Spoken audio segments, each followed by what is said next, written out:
What monster from Monster Hunter Frontier would you like to see in a mainline game? That's a question that's asked a lot, and there is a plethora of answers that any person can give, all for different reasons. I have my own of course, and maybe I'll talk about them one day, but for now let's focus on what happens when that question gets an answer. We of course have already had the contentious Lavazioth appear, and there was a big cheer when we saw Espinasse announced for Sunbreak, but there is one other guy. Enter Hypnocatrice. Whilst it got a mainline debut in the popular iPhone game Monster Hunter Freedom Unite, this little guy is a Frontier original through and through. It's an arrogant little sod of a thing with a lovely design and some pretty menacing sleep attacks. Look at it as more of a mid-tier threat monster, perhaps alongside something like Rathian or maybe Shogun Cyanator. So of course, it's a prime candidate for today's subject, Zenith Hypnocatrice. I mean, they're directly related. Although I'm gonna be honest, I don't think we'll be seeing this one in the West anytime soon. 3, 2, 1, burn up!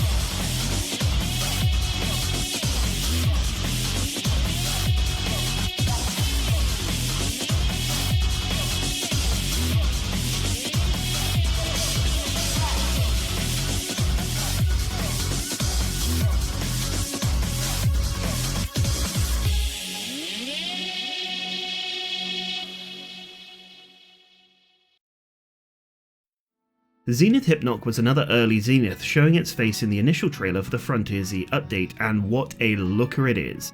The Zenith part here is obviously the enormous beak, and it's miles larger than the base species. The slight hook on the top of the original has been vastly exaggerated, and the nose bump has now expanded into a full-blown horn. It's unsettling the way that the mandible as well now features two protrusions not unlike tusks, and the bulging eyes only serve to add to the peculiar sight. It really is a good visual of the theropod connection between stereotypical dinosaurs and the birds we know today. Just enough of an uncanny look to be unsettling and a little goofy, but just on the level of threatening enough to clue you into the fact that this thing is ready to put you in the dirt. Onto the fight now. You remember last episode where we realised that Zenith statuses were their own level of evil, born from the dev's primal desire to cause suffering and misery. Great! We get to deal with a new one today. Zenith Sleep, or alternatively Deep Sleep, is introduced in this fight right from the get-go. The main way it's deployed is either through large bursts on the ground or by bubble projectiles that stick around for a bit then burst afterwards. The former are going to be your most reliable attacks to learn, as I've always found the bubbles to be very finicky on their explosion timing, and 9 times out of 10 they just don't present many openings to attack, so your better option is to just stay away from them if you can.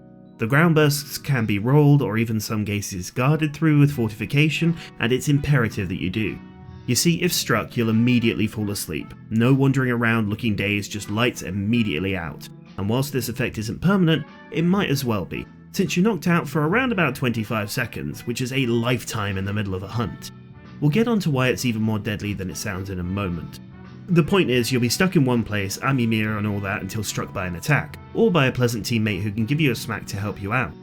For this reason, AI hunter partners can actually be very useful if you're hunting without real teammates, as they'll be coded to rush to your aid and slap you back to your senses. As a final point, you cannot guard a lot of these sleep attacks normally. In all this footage you'll be seeing, I'm using Fortification on Greatsword, which grants Guard 2 and Guard Up, so most sleep attacks should be rolled if you aren't using this skill on a weapon that guards a lot. Now, for the reason that you want this skill desperately leads us into the attacks that you see. The first is an attack that'll only happen when Hypnoc notices a sleeping hunter on the field. Let's call this the Nightmare Song, or Dream Eater. If you're caught asleep while the song blasts out, your health gets sucked down at a rapid pace, and that's it, you're out. Pretty much this means without a proactive team member, or if you choose to go completely alone, you're done if you get hit with sleep. So hey, try your best to avoid it. Other attacks to look out start with this ground crater attack, a small jump up and a slam to be rolled or guarded through, then your safe zone is going to be right up by Hypnoc's face, as pillars of sleep gas burst up at mid-distance around it. From here, Hypnoc pulls its beak out for a final explosion that you'll have to evade. Your tell for when to roll is when the beak is planted, it'll begin to move further into the ground before the explosion goes off, so keep an eye on that and the wings for movement. The other thing you should be watching out for are the different bubble attacks. As mentioned, Hypnoc leaves these orbs of sleep energy after a few attacks, so let's cover each circumstance. Firstly is if it scratches the ground using its idle animation. Hypnoc will start charging in a circle, leaving these orbs behind with every spit. There's no ending taunt, and the bubbles go everywhere, so backing away is the most intelligent thing to do here, as you're really not going to be able to take advantage of it. Second will be telegraphed by Hypnoc leaving a line of bubbles in front of it before flapping its wings and sending them out in a cone in front of it. If you're close, you should get behind the line and there'll be no effect, but if you're far away you should stay there since they don't get thrown all that far. Finally is this orb attack, with a giant bubble being popped as the toucan comes crashing down. To get the timing, as the monster will leave your screen during the move, you have to remember that it isn't a simple jump up and slam. Hypnoc sort of double jumps in the air, so there's an extra beat before the explosion happens. It's a lot easier to roll than you think, however, and once you get the timing down it will be like second nature to you. And just to close out, a super quick note is this backflip. There's two hitboxes here, the slam and the sleep gas at the end, so if you plan to guard this you need to make sure there's some decent distance between you and the bird, since if you do guard too close you'll hit the slam first and then get hit by the smoke if you're too close. Learn these moves as part of your basic kit, as they're the ones that involve the most sleep, and the quicker you learn how to avoid them, the quicker you avoid getting sung to death.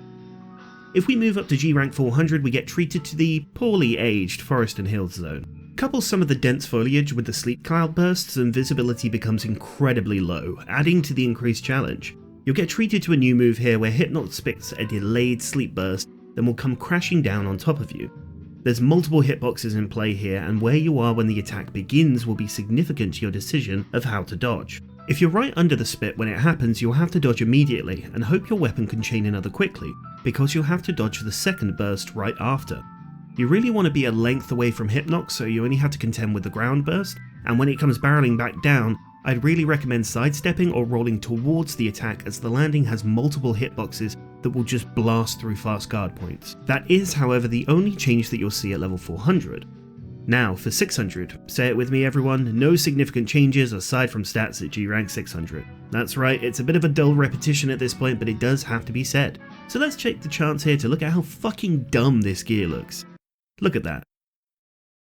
I'm pretty sure this is what you see in your nightmares when the thing sings at you. And at the end we go to G rank 800. This is a bit of an odd one, as you don't really see a new move per se, but an extension to an existing one. The backflip, as we mentioned before, plays out like normal, except after the landing, Hypnoc will fart out a second burst of sleep, then immediately go into the nightmare song. If you get caught, it's highly likely that you'll be a goner within seconds, so you have to remember this addition to the combo, otherwise you'll just get punished hard. Now for this, there's only one final thing to note further. Hypnoc will do the song regardless if this attack hits or not, so that is an absolutely planetary opening if you get through the flip attack to take advantage of. Whew. Hell of an upgrade for the house bird, right? So your rewards for the beak break are probably due then. Put simply, the sleep attacks don't go away. They're just as present and just as terrible, but the small effects you will see are a downgrading of the raw to normal levels, and the ground slam attack has little to no range at all. It's a bit pitiful, really. I know, I would have loved this thing to have completely lose the lethal sleep, but you don't get off that easily with Zeniths. Most of the time. But that Zenith Hypnoc. The rampage of Zenith statuses being completely horrific continues, but I've got such a soft spot for the thing. A lot of it is based off of the Money Bird quest we got years ago, where you'd be rewarded with over 200,000 G-Zenny for fighting this thing in the bamboo forest, and part of it is just because, well, he's a silly little guy. It's a death bird that's cute, attacks that put you to sleep forever, and whatever the final part of this rule of 3 was. What could be next? Hope you stick around for next week's video. Cera out.